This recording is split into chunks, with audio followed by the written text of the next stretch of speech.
సిద్ధపడు, యేసు వచ్చి వేళవుతుంది, ఆయన రాబోతూ ఉన్నాడు, ప్రవచనములు నెరవేర్చబడుతూ ఉన్నాయి.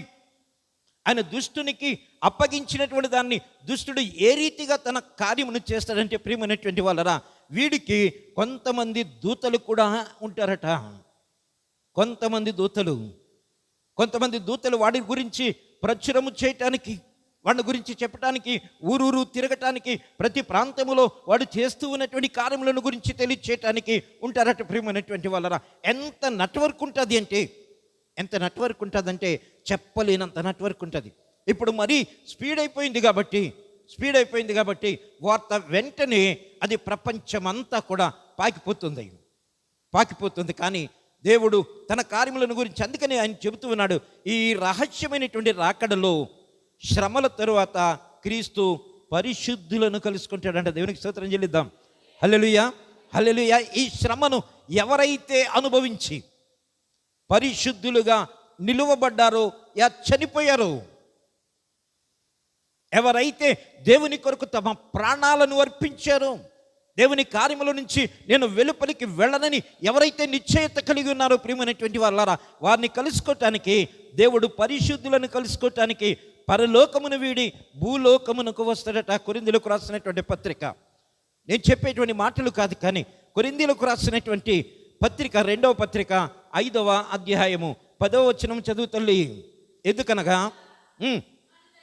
తాను జరిగించిన క్రియల చొప్పున మంచివైనను సరే చెడ్డవైనను సరే దేహముతో జరిగించిన వాటి ఫలమును ప్రతి వాడును పొందినట్లు. ఎవరండి? మనమందరము జాగ్రత్తగా ఆలోచన చేయాలి. ఇందులో మైనస్ లేవు. మీరందరూ అనలేదు పౌలు గారు. కొరింథీ సంఘమా మీరు అనలేదు. చిటువనగరి సంఘమా మీరు అని చెప్పడానికి నేను సరిపోను. ప్రియమైనటువంటి వాళ్ళ ఆయన అంటున్నాడు, మనందరము క్రీస్తు న్యాయపీఠము ఎదుట ఏం చేయాలటండి? ప్రత్యక్షము కావాలి. క్రీస్తు న్యాయపీఠం ఎదుట అందరూ ప్రత్యక్షము కావాలి. ఏ కారణము చేత నీవు మందిరానికి రాలేకపోయావో, ఏ కారణము చేత దేవుని ఆరాధించడానికి నిర్లక్ష్యం చేస్తున్నావో, ఏ కారణమును బట్టి దైవ భయము లేకుండా నీ ఇష్టానుసారముగా ప్రవర్తిస్తూ ఉన్నావో, వీటన్నిటికీ లెక్క చెప్పవలసినటువంటి ఒక దినం రాబోతుంది. లెక్క చెప్పవలసినటువంటి దినం ఎక్కడో కాదండి, భూమి మీదే. 7 సంవత్సరాల అపవాదికి అప్పగించబడిన తరువాత ఆయన వస్తూ ఉన్నాడు, పరిశుద్ధులను ఆయన సమకూరుస్తూ ఉన్నాడు. దేవుని పిల్లలు, దేవుని ఎరిగినటువంటి వారు, దేవుని ఎరుగనటువంటి వారు ప్రతి ఒక్కరు కూడా ఆయన న్యాయపీఠము దగ్గర నిలబడాలి. ఇక్కడైతే రాకపోతే మేమేమి అనలేదు. ఏమైనా అంటే మీరు బాధపడతారేమో, మీ భర్త బాధపడతాడేమో, మీ భార్య బాధపడుతుందేమో, మీ పిల్లలు బాధపడతారేమో, అయ్యో ఆ కుటుంబము బాధపడుతుందేమో. కానీ ప్రియులారా, బాధపడేది ఇప్పుడు కాదు, బాధలు పడేది ఇప్పుడు కాదు, శ్రమ పడేది ఇప్పుడు కాదు. ఆయన న్యాయపీఠము దగ్గర నిలువబడినప్పుడు జరిగేటువంటి సంఘటన ఎంత భయంకరంగా ఉంటుంది అని గనక ఆలోచన చేస్తున్నట్లయితే అందుకంటాడు మనందరము కూడా సిద్ధపాటు కలిగి ఉండాలి. సంగమా సిద్ధపడు. కారణం ఏంటంటే యేసు వచ్చేటువంటి సమయం కావస్తుంది. నిద్రపోతూ ఉంటే ప్రయోజనము కాదు. పర్వాలేదులే అని నిర్లక్ష్యము చేసినట్లయితే భయంకరంగా ఉండబోతుంది. యేసు వచ్చేటువంటి సమయం కావస్తుంది కనుక ఈ 2026వ సంవత్సరం ప్రియమైనటువంటి వాళ్ళరా, సిద్ధపాటును గురించి మరి నీవెలాగున్నావో, ఎలా సిద్ధపడుతున్నావో, ఏ ప్రణాళికను నీవు ఏర్పాటు చేసుకున్నావో, సిద్ధపాటు దాని కొరకు అనగా క్రీస్తు వచ్చినట్లయితే నీ సిద్ధపాటు ఎలాగుండబోతుందో, క్రైస్తవుడిగా, క్రైస్తవురాలుగా, క్రైస్తవ యవన బిడ్డలుగా నేను తీసుకునేటువంటి నిర్ణయం ఏంటి? నేను ఎలా సిద్ధపడుతూ ఉన్నాను? నా సిద్ధపాటు ఎలాగున్నది? నా ఆలోచన ఎలాగున్నది? నా తలంపులు ఎలాగున్నాయి? ఏ క్రియల ద్వారా నేను ప్రభువును వెంబడిస్తూ ఉన్నాను, వెంబడించలేకపోతూ ఉన్నాను? నిజమే, తప్పకుండా మనం ఆలోచన చేయాలి. అందుకని పౌలు గారు జ్ఞాపకం చేస్తూ తెస్సలోనికీయులకు రాసినటువంటి పత్రికలో మనం చదువుకున్నాం కదండి. మొదటి పత్రిక అమ్మా, నమ్మిన ఎడల యేసునందు నిద్రించిన వారిని. ఒక అనుమానం వచ్చింది ఇక్కడ. నేను ఇప్పుడు దాకా చెప్పిన దానికి ఈ వచనానికి మధ్యలో ఒక చిన్న లింక్ ఉంది. ఒక అనుమానం వచ్చింది. ఏంటంటే యేసు వచ్చే టయానికి నేను శ్రమలను జయించి ఎలాగున్నాను, సజీవునిగా ఉన్నాను. ఓకే, వెల్, మంచిదే. కానీ నాకంటే ఎక్కువ దేవుణ్ణి నమ్ముకున్నటువంటి వారు ఏమైపోయారు? నాకంటే ముందు చనిపోయారు. నాకంటే విశ్వాసులు చనిపోయారు. నాకంటే గొప్పవారు చనిపోయారు. దేవుని కొరకు ప్రాణాలు అర్పించినటువంటి వారు చనిపోయారు. మరి వాళ్ళ సంగతి ఏంటి? వాళ్ళ సంగతి ఏంటి? వారి విషయం గురించి సంఘం ఏమనుకుంటుంది? సంఘం ఏం ఆలోచిస్తుంది? అందుకే క్రీస్తు మృతి పొంది లేవటానికి కారణం అది అని చూపించాడు. ఎందుకంటే వర్షము రాకముందు నావ కడితే అందరూ నవ్వుకున్నారు. పడవను సిద్ధపాటు చేస్తే అందరూ నవ్వారు. దేన్ని చూసి ఈయన కడుతున్నాడు ఈ ఎడారిలో, ఏమున్నదని, ఈయన ఇటువంటి పని చేస్తున్నాడని ఎవ్వరు అతన్ని లెక్క చేయలేదు. అదే విధముగా క్రీస్తు తిరిగి లేవకపోయినట్లయితే, క్రీస్తు మృతి పొంది తిరిగి లేవకపోయినట్లయితే ప్రజలు కూడా అదే ఆలోచించేవారు. చాలామంది చెప్పారు, నేను కూడా చనిపోయి 3వ దినం లేస్తాను, 4వ దినం లేస్తాను, నా సమాధి లేకపోతే నన్ను ఇలాగుంచండి అలాగుంచండి అని అనేకమైనటువంటి విషయాలు చాలామంది చెప్పారు ప్రియులారా. కానీ తిరిగి లేచిన వారు ఎవరు లేరు. తిరిగి లేచిన వారు ఎవరు లేరు. తిరిగి లేపిన వాడు కూడా ఆయనే, తిరిగి లేచిన వాడు కూడా ఆయనే. రేపు ఆయన చేసేటువంటిది కూడా అందుకని ఇక్కడ చెప్తూ ఉన్నాడు ఏంటంటే, యేసు మృతి పొంది తిరిగి లేచిన మనం నమ్మిన యెడల అదే ప్రకారము యేసునందు నిద్రించిన వారు అదండి ప్రభు నందుండి మృతులైనటువంటి వారిని అని ఏం చేస్తాడంటే వెంట పెట్టుకొని వస్తాడట. సజీవులుగా దేవుని కొరకు ఎవరైతే నిలబడ్డారో, దేవుని కొరకు ఎందరైతే నిలబడ్డారో, ఎందరైతే నిరీక్షణ కలిగి ఉన్నారు, ఎందరైతే నమ్మకము కలిగి ఉన్నారు, ప్రియమైనటువంటి వాళ్ళరా, దేవుడు ఆ అపవాది 7 సంవత్సరాల కాలము ముగించిన తరువాత ఆయన వచ్చినప్పుడు ఈ సజీవులుగా ఉన్నటువంటి వారిని, అనగా దేవుని కొరకు జీవించిన వారిని, దేవుని కొరకు మరణించిన వారిని, అందుకే పౌలు గారు ఏమీ చింత లేకుండా, ఏమీ బాధ లేకుండా మాట్లాడతాడు. నా మట్టుకైతే ఎస్, కారణం ఏంటంటే నాకు తెలుసును ఒకవేళ నేను చనిపోతే ఆయనతో వస్తాను, బ్రతికున్నట్లయితే ఆయన దగ్గరే ఉంటాను. దేవునికి స్తోత్రం చెల్లిద్దామా? హల్లెలూయా. ఇది నిరీక్షణ, ఇది నమ్మకము. చనిపోతే ఆయన నన్ను వెంట పెట్టుకుని వస్తాడు, అదే బ్రతికి ఉంటే ఆయన కూడా నేను ఉంటాను. బా, ఎంత చక్కని విశ్వాసం!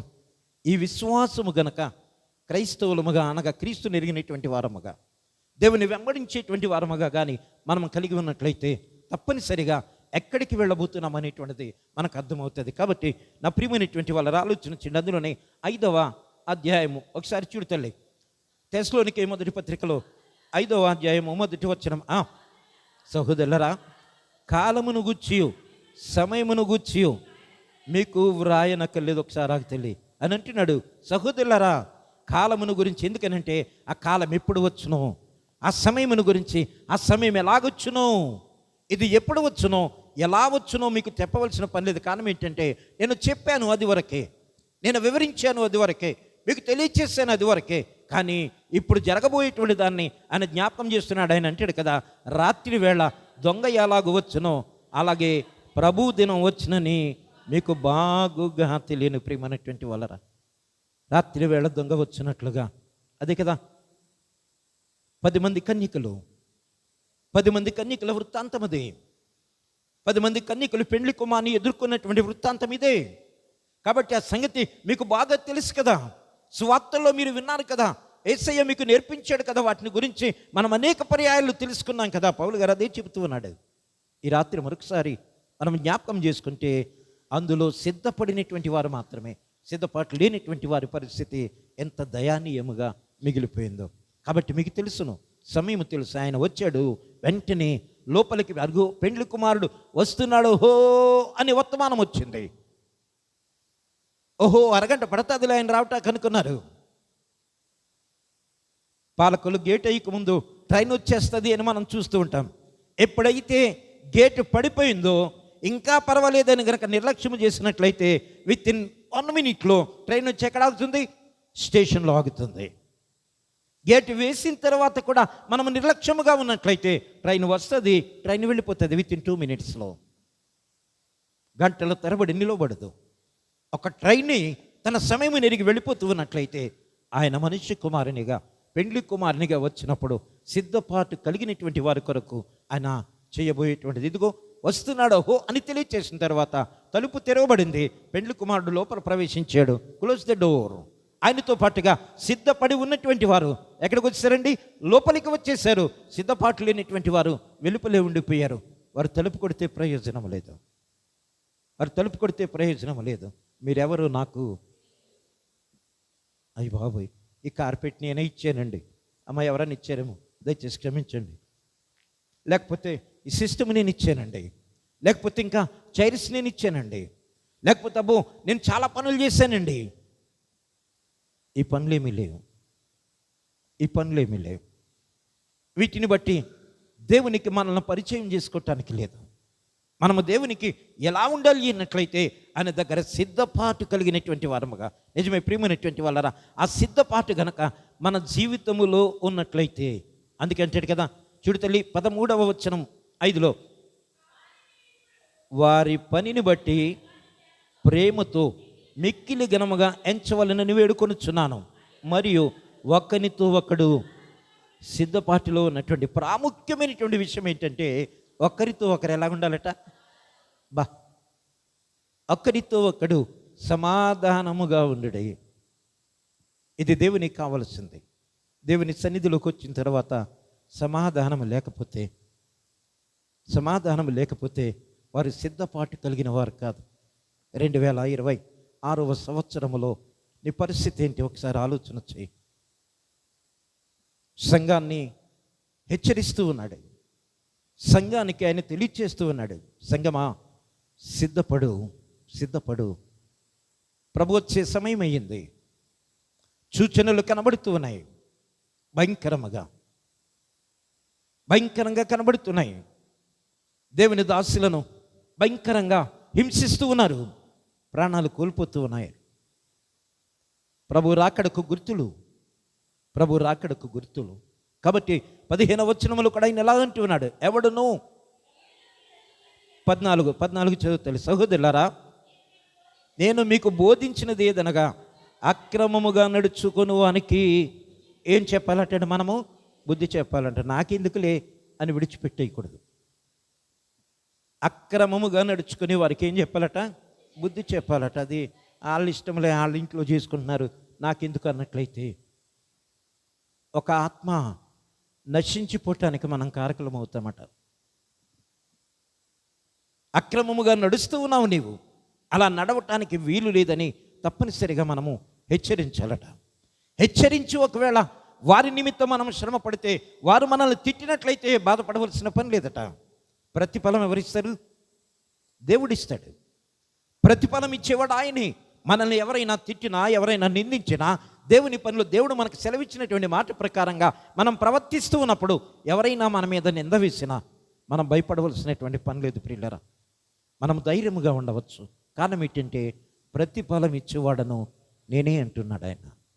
ప్రతిఫలం ఇచ్చేవాడు నేనే అంటున్నాడు. కాబట్టి అక్రమముగా నడుచుకొని వారికి బుద్ధి చెప్పడి, ధైర్యము చెడిన వారిని ధైర్యపరచుడి, బలహీనులకు ఊతనీయుడి, అందరి ఎడల దీర్ఘశాంతము గలవారై ఉండుడి.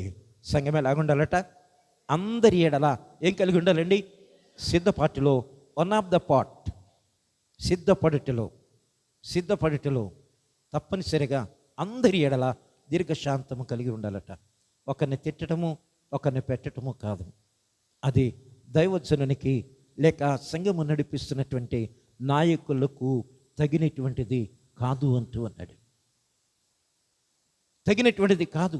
అదే పౌలు గారు తెస్సలోనికే సంఘానికి అనే హెచ్చరికగా అని జ్ఞాపకం చేస్తూ ఉన్నాడు. ఈ రాత్రి దేవుని పిల్లలమైనటువంటి మనము, దేవుడు మనకిస్తున్నటువంటిది సిద్ధపాటులో వన్ ఆఫ్ ద భాగం అంతే. ఒక భాగాన్ని మాత్రమే చెబుతున్నాను. ఇంకా సిద్ధపడటానికి ఎన్ని దారులు ఉన్నాయి, ఎలా మనము సిద్ధపడాలి, ఏమేమి చేస్తే మన సిద్ధపాటు పూర్తవుతుంది ఆలోచన చేయండి ప్రియమైనటువంటి వాళ్ళరా. మనం ఏదైనా ప్రయాణమై వెళుతూ ఉన్నట్లయితే ఆ ప్రయాణము కొరకు ఏమేమి కావాలో, ఎలా వెళ్ళాలో, ప్రయాణములో ఏమేమి తీసుకుని వెళ్ళాలో, ఎలా వెళ్ళినట్లయితే సురక్షితమైనటువంటి ప్రయాణం మనం చేయగలము, అన్నిటినీ ముందుగానే ప్లాన్ చేసుకుంటాం. తెలియకపోతే ఎదుటి వాళ్ళని అడుగుతాం. మరి ఇలా విడమర్చి వివరముగా దేవుని వాక్యము మనకు చెబుతూ ఉన్నట్లయితే, ఇది విన్న తరువాత కూడా మనము సిద్ధపడకపోతే, ఇది విన్న తరువాత కూడా మనం సిద్ధపడకపోయినట్లయితే ప్రియమైనటువంటి వాళ్ళరా ఎంత భయంకరంగా ఉంటుందో ఆలోచన చేయండి. కాబట్టి